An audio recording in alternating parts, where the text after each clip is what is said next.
Hoje eu queria contar para vocês por que esse espaço aqui se chama Escritório do Pensamento. Quando meu sobrinho número 6, ele hoje tem 10 anos, é o sobrinho, eu conto os sobrinhos pela ordem de nascimento. É claro que eles têm nomes, mas eu brinco um pouco com isso. Então, meu sobrinho número 6, que nasceu o sexto sobrinho, quando ele tinha uns 5 anos, 6 no máximo, ele estudava numa escolinha e sempre que ele vinha nos ver, ele contava o que acontecia na escola. E uma vez ele me contou que lá quando os colegas ou ele faziam alguma coisa ruim, alguma coisa errada, eles tinham que ir sentar na cadeira do pensamento.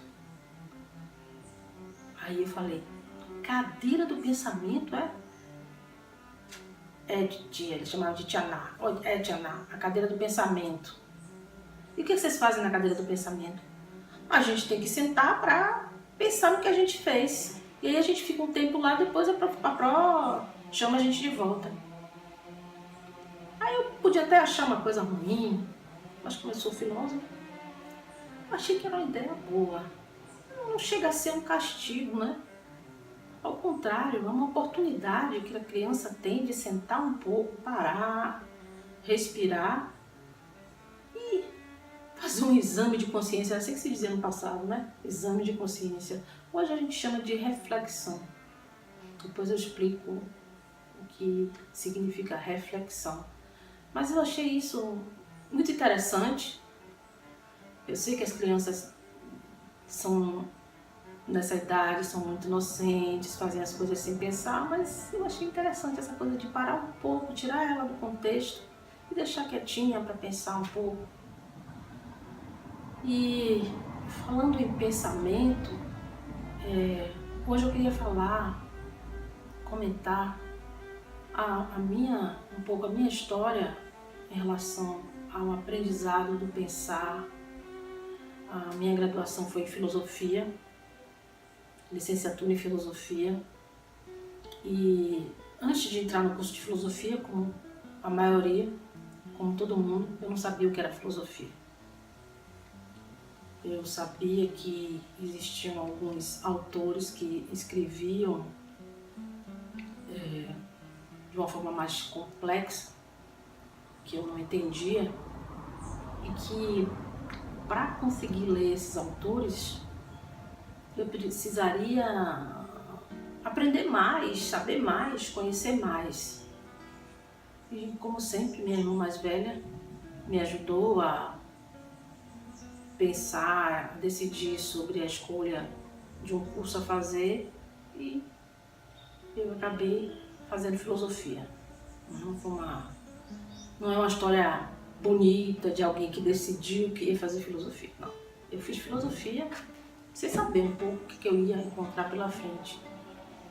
E lá pelo 3º semestre eu me encantei completamente pelo curso, me apaixonei e consegui mergulhar na filosofia e também trazer a filosofia para o meu mundo, para o meu universo, para a minha poesia, para a minha reflexão sobre o processo de criação, para a minha reflexão sobre a minha própria existência, sobre a vida, né, em geral. E uma das coisas que eu falo muito com os meus alunos, quando eu estou iniciando uma turma, eu digo que eu vou ensiná-los a pensar. E aí eles dão para trás assim, né? Como assim ensinar a pensar? Todo mundo sabe pensar. Né? Tá chamando a gente de quê? Né? Mas eu aprendi a pensar. Eu digo logo a eles porque me colocam no meio, porque aí a gente tá no mesmo, né? Na mesma panela. Então, eu também aprendi a pensar. Eu não sabia pensar. Pensar é muito mais do que ter ideias, né? Ter algo que surge de repente, que a gente expõe ou desenvolve dentro da nossa própria cabeça. Pensar é organizar os nossos pensamentos. A gente pensa o tempo todo, mas esses pensamentos não necessariamente estão organizados, estão sistematizados, não é? Estão aprofundados. A maioria dos nossos pensamentos vem e vão. Mas quando a gente resolve parar e refletir sobre o que nos vem à cabeça, o que nos vem à mente, aí a gente está pensando propriamente. Então, a reflexão, como eu disse que ia explicar, refletir é dobrar-se, é voltar-se para si mesmo, para si mesma. Então, a reflexão é esse exame que a gente faz, né? Esse voltar-se, esse mergulho para dentro de nós mesmos, ou para dentro de nossas ideias, nossos pensamentos, nossos conceitos, etc. Então, pensar exige exercício, exige insistência, abertura, desejo também. Quando a maioria dos manuais, né, de filosofia, quando querem dizer o que é, quando querem definir filosofia, dizem o seguinte: a gente vive perguntando o tempo inteiro, né? Que horas são?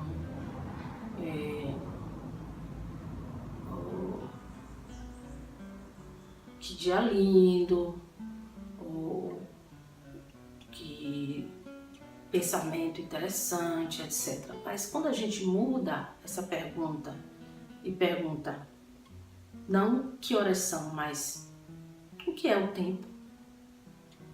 E se a gente muda a pergunta, em vez de dizer que dia lindo, a gente pergunta, por exemplo, o que é a felicidade, o que é a vida, o que é o céu, seja lá que pergunta for. Mas quando a gente muda a perspectiva e se distancia um pouco da nossa fala e consegue perguntar sobre aquilo que está inquietando a gente está fazendo uma reflexão. A gente está exercitando a filosofia.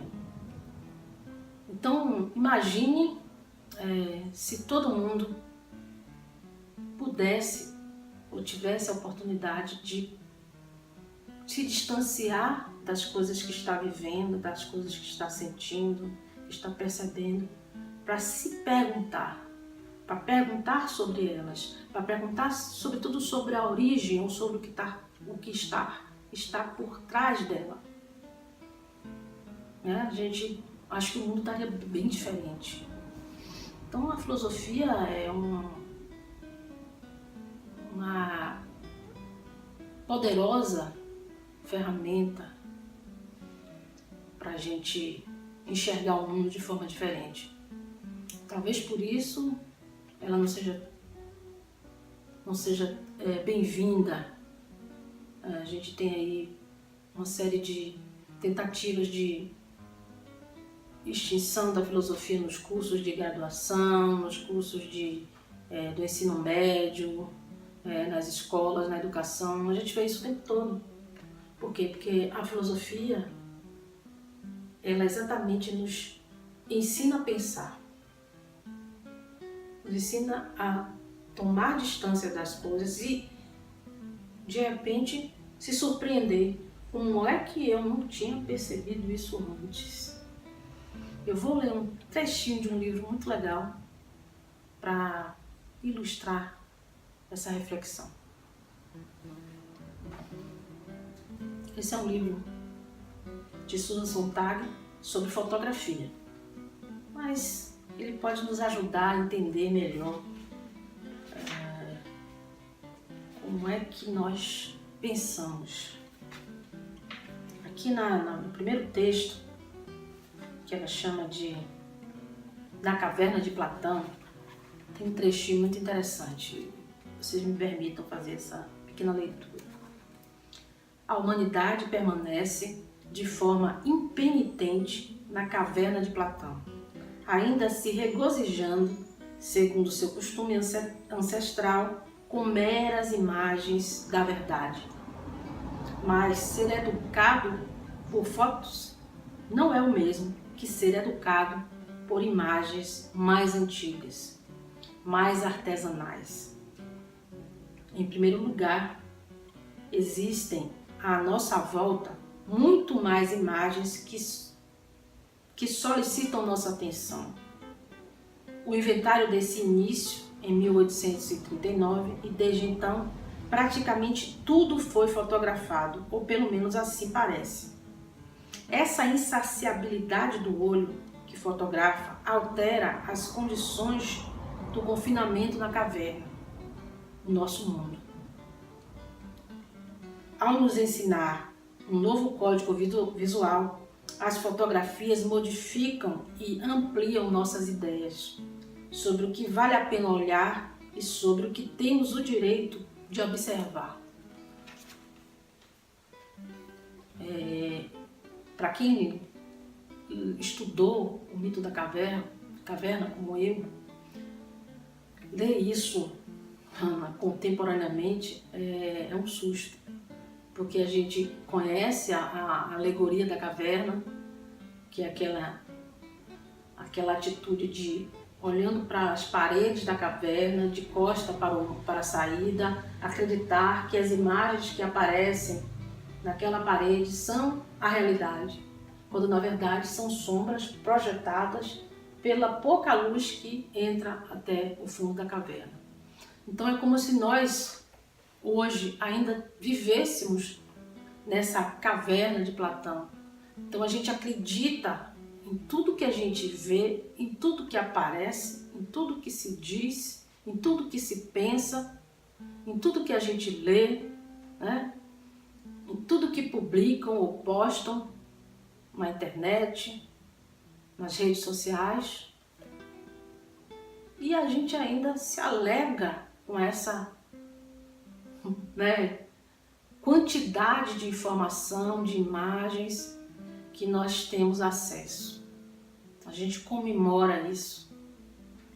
Poucas vezes a gente para avaliar, para tomar distância, para tentar compreender o que está por trás dessas imagens, o que elas realmente significam.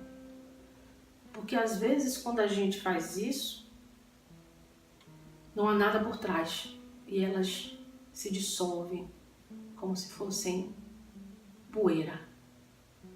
Então a reflexão, o pensamento crítico, o pensamento sistemático, ele é fundamental.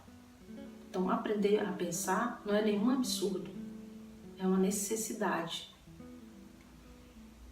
Sem que a gente organize o nosso pensamento, porque a gente recebe informação o tempo inteiro.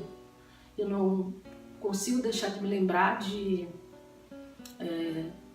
o texto de Simmel, Metrópole e a Vida Mental, em que ele analisa esse comportamento nosso, imagino, no começo do século XX, 1901, 1906, não me recordo muito bem esse texto, em que ele analisa o comportamento do tipo metropolitano, quer dizer, das pessoas que vivem na cidade, uma novidade na época, cidade grande era uma coisa recente, e ele observa, faz essa análise sociológica, filosófica, e ele observa que o nosso comportamento diante do excesso de informação, do excesso de estímulos que a gente recebe o tempo todo.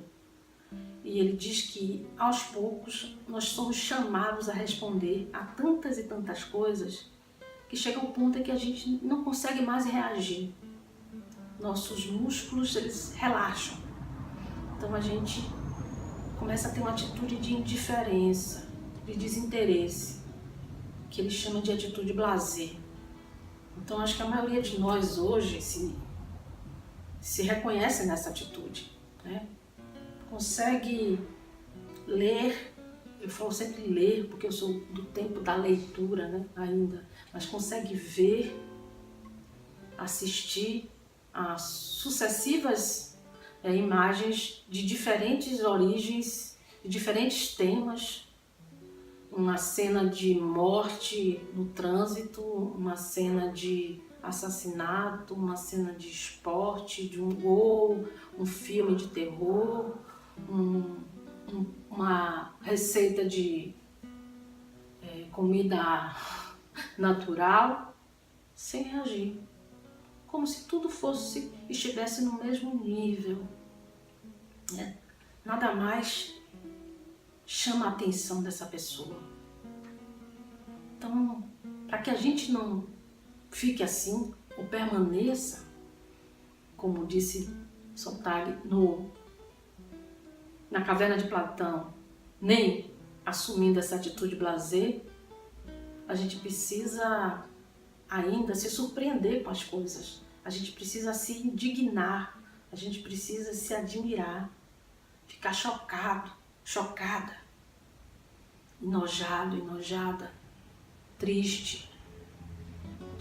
Nossos sentimentos não podem se resumir àquelas carinhas que a gente escolhe no Facebook, né? Tem curtir, sei lá, legal, eu nem sei o que aquilo representa, outra é triste, outra é com raiva, outra é surpresa, uau! Nós temos muito mais expressões e sentimentos para externar do que somente esses. Então a gente se resume às vezes a só isso, mas faz isso às vezes até de forma automática. Estou dizendo isso não para fazer uma crítica a vocês, mas eu acho que fazendo até uma autocrítica também. A gente não pode perder essa atenção com as coisas, esse interesse, esse cuidado. Às vezes eu disse na última vez que eu conversei com vocês que quando as coisas estavam ruins, quando o mundo estava difícil, eu corria aqui para o meu escritório do pensamento, pegava um livro, conseguia me sentir melhor. Isso é verdade, porque às vezes a gente precisa se refugiar, exatamente para a gente não perder a sensibilidade, né? Para a gente não perder a humanidade, a nossa humanidade. Às vezes dói demais, a gente não aguenta, às vezes a gente perde as esperanças, né? Mas se a gente retoma, né, essa atitude crítica de refletir, de pelo menos buscar entender e não aceitar apenas as respostas ou explicações prontas que a gente conta, eu acho que a gente cumpre a nossa missão que faz parte do nosso ser, né? O nosso ser humano, a nossa maneira de viver, da nossa atitude mais positiva com a vida, com as coisas.